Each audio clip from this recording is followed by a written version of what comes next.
Okay. Full screen. Okay, Crystal. You know I love this. You probably already know that. So I'm going to go through and give some recommendations, and I'm also going to tell you some little things that probably just need to change. You'll notice these purple Post-its throughout that you can click on and read the changes that I want to make. Try to watch the video all the way through though, just to make sure. I might mention a few additional things in the video that I might catch as I'm going through. So just be careful about your bleeds. That's the first thing. So make sure that all of your images do in fact go off of the artboard enough so that when you do have your bleed turned on for exporting your PDF, that it applies. So notice up here at the top, I noticed that you did your bleed correctly, probably for your PDF, but this image might not bleed all the way to the top. So you do want that to go all the way up, and that will be consistent throughout. Okay, so I just mentioned here to increase the contrast between catalog and the image. That's really a recommendation. If you love this the way it is, you don't have to change a thing. I was just mentioning it might be a little bit difficult to read for some people, and especially after it's printed, it might be more difficult to read. So just double check that. Let's go for the next page here. Looks really cool. I love the simplicity. I love the modern feel that obviously we would want to achieve for a business like this. So it's really awesome. I love this.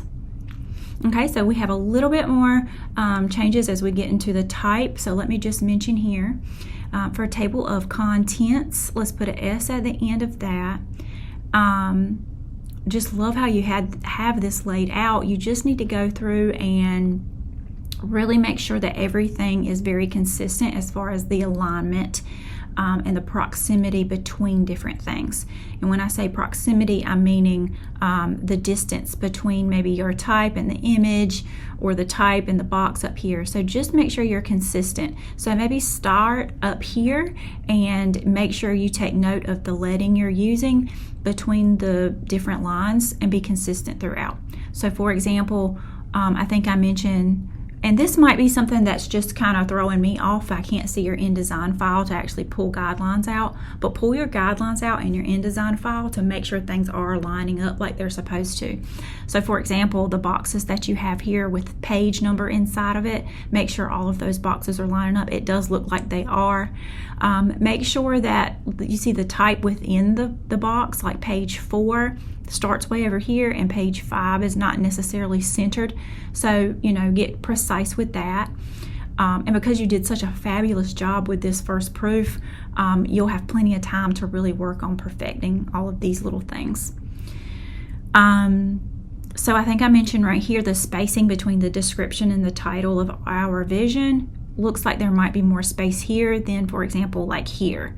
So between our collection and then the description of that, there's less space. I actually like this one the best. So page 7 through 10, our collection, I love the spacing between these. I think that I mentioned to align the top of your brown boxes with the top of your image. So to make sure you know that this goes with this image. So here you might need to bring that down just a bit, just to make sure you keep it in alignment with the image. Same here and same here. I do take note of this image. It throws me off just a bit just because it's a little bit different in size than the rest. So make sure that just edit that. That won't take much to change. Do make sure as well that you're putting pages 7 through 10 and for this one. So just for that one, because we're mentioning multiple pages.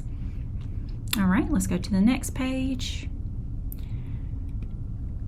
I love, this is so pretty. I love that you threw in a picture of a person here at the bottom. Love, love, love that. There's some slight alignment issues here. Not really issues. I think you did it on purpose.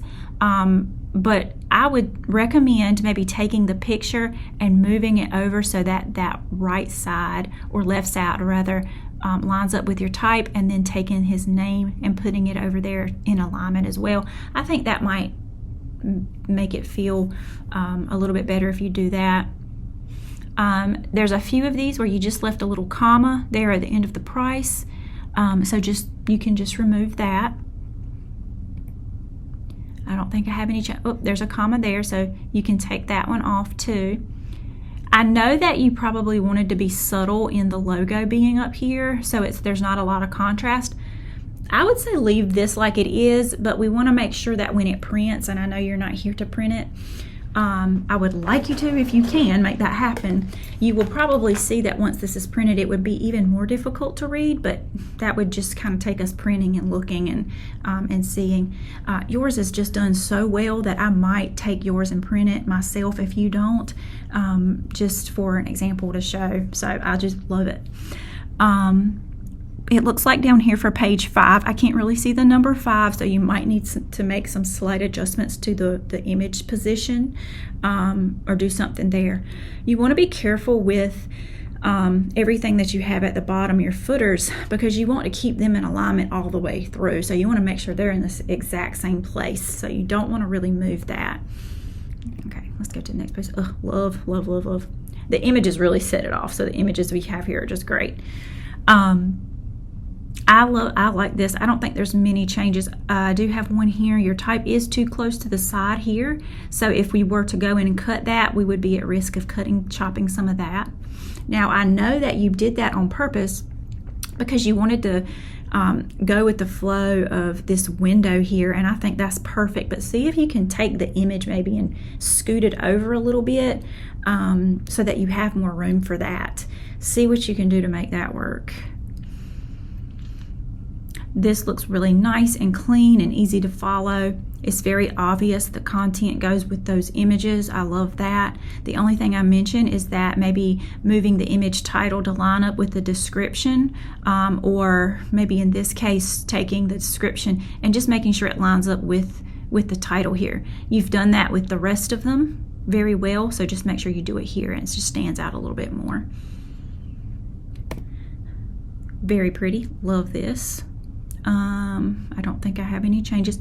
One thing, let's just see, because you have included the price inside of those colored boxes each time, you might want to do it for that price as well, just to be consistent.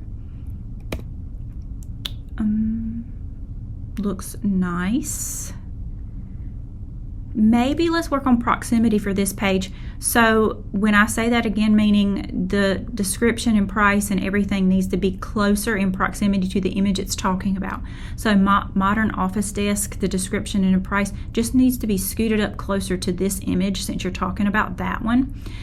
You see that it is closer to this image, which I know you're not obviously talking about this image, but you just want to make sure that you move it closer to this and do the same thing for that one, if that makes sense.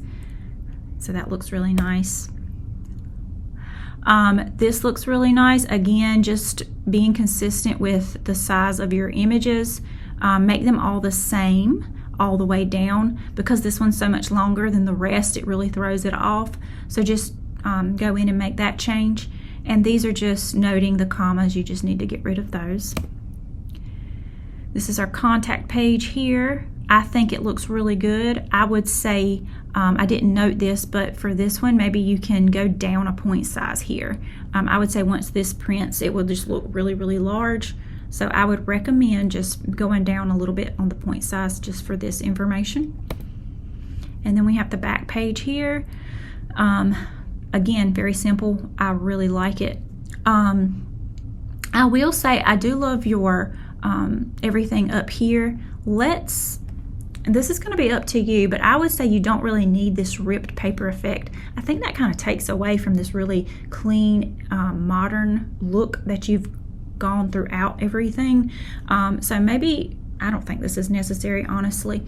So you can get rid of this altogether. You don't really need the barcode, and just put just a simple square or something up here to indicate where the postage will need to go. So just do that right there in InDesign with your rectangle tool. And that's it. Again, Crystal, really love it. If you have any questions, please let me know. I'm very excited to see your final project here.